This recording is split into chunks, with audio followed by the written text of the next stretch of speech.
one of the lessons that we've learned from Fukushima, and in fact we've learned it from Chernobyl and 3 Mile Island before Fukushima, is that in all of these cases, the driving forces for failure were what engineers might consider as the soft stuff, the organizational failures, the institutional failures, the regulatory failures. And this raises an important question about whether the countries that are considering embarking on nuclear energy programs or are already in the early stages have the institutional robustness to avoid these kinds of soft failures, which really are not soft at all. They're at the core of the problem.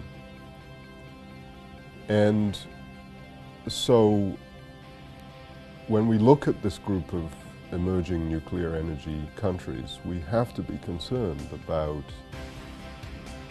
both the technologies that they will adopt and the organizational and institutional structures that they will introduce. And I think for engineers in the nuclear field, people thinking about the next generation of innovations,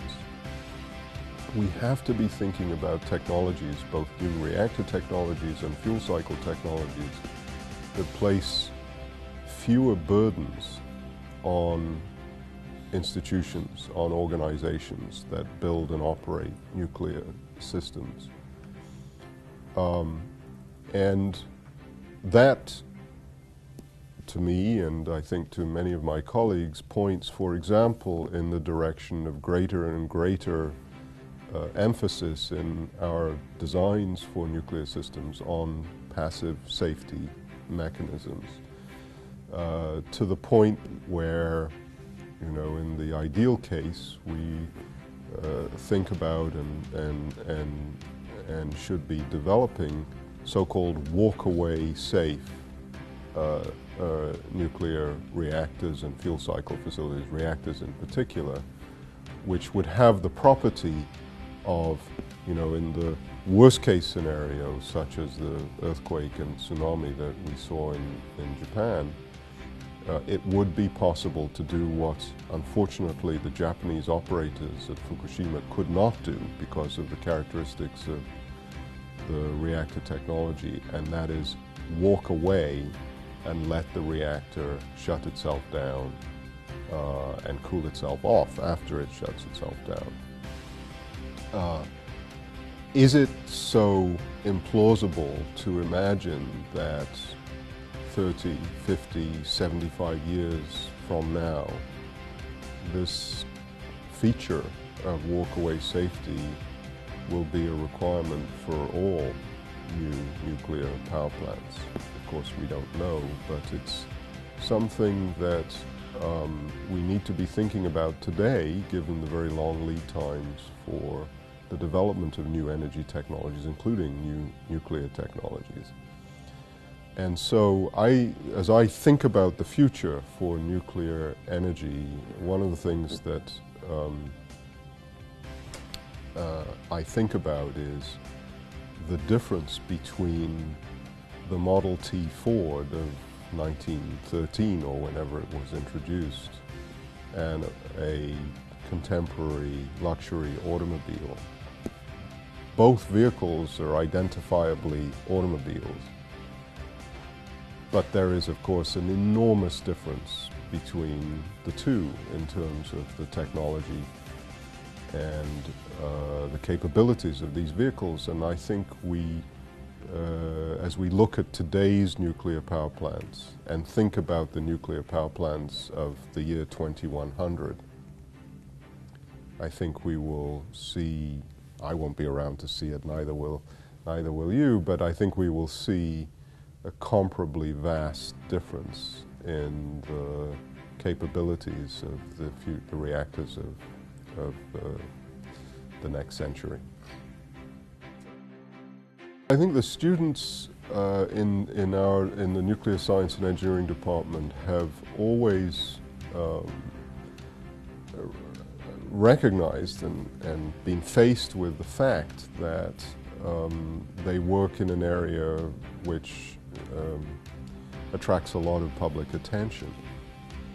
And so the ability to communicate in the public domain, not just in the area, not just among their technical peers, but to the members of the public, has always been understood to be an important aspect of education in the nuclear science and engineering field, probably more so than most other fields of engineering and science.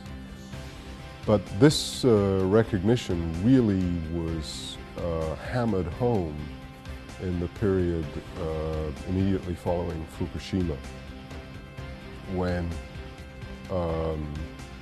there was a tremendous demand for reliable, technically reliable, understandable information that wasn't being provided by for the most part, by the networks, the news organizations. And our students stepped forward at that time, and through a medium which simply wouldn't have been available, wasn't available even a few years earlier, set up a technical blog in the days right after the accident, and communicated to, in fact, more than 1 million visitors to their website in the few days in the week or so after the accident, communicated what was going on in ways that were accessible to people who didn't have technical expertise in the area, but who were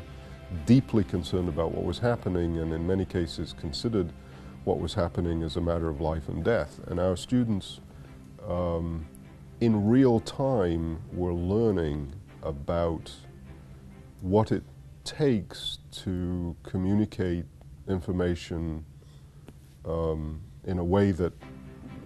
members of the lay public can understand, and what it takes to maintain credibility, and what it takes, what would happen if credibility were lost, and how to maintain credible communications that could be believed at a time when there was, of course, great confusion and many doubts about the reliability of information. And certainly during that period, immediately following the accident, the second largest group of visitors to our website came from Japan, whereas you know there were many difficulties and failures in the communication of useful technical information. So,